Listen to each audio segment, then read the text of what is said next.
American scientists and researchers are not okay right now.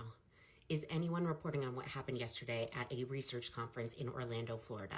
I don't think the media is telling us what's happening, so I'm going to share the information here. I got a series of texts yesterday from a former student of mine explaining what happened at a research conference that her brother was attending pertaining to issues regarding hearing. Let me read you what she said.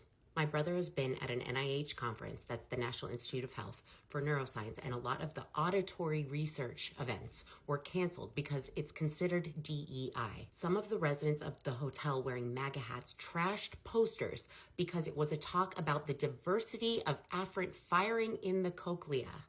They just saw the word diversity and thought it was DEI. Do we understand what that means?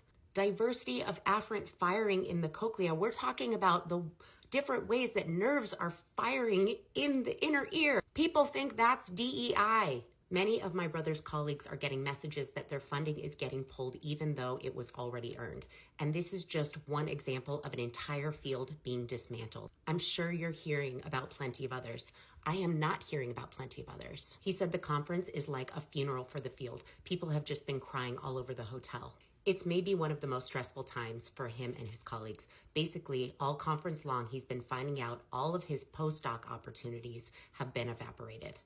The NIH members who make up most of the committee couldn't attend, and neither could anybody else from the NIH. And this is because, quote, the new administration imposed a blackout on the NIH and other health agencies on most communications with the outside world and banned travel, forcing the cancellation of meetings needed for decisions about what research to fund next in the fight against cancer, heart disease, diabetes, and other diseases. This is so big, you guys. This is everything connected to our freedom of speech and the communication of unbiased research, and it is crumbling in front of us. We need to use this platform to spread the word while we still can.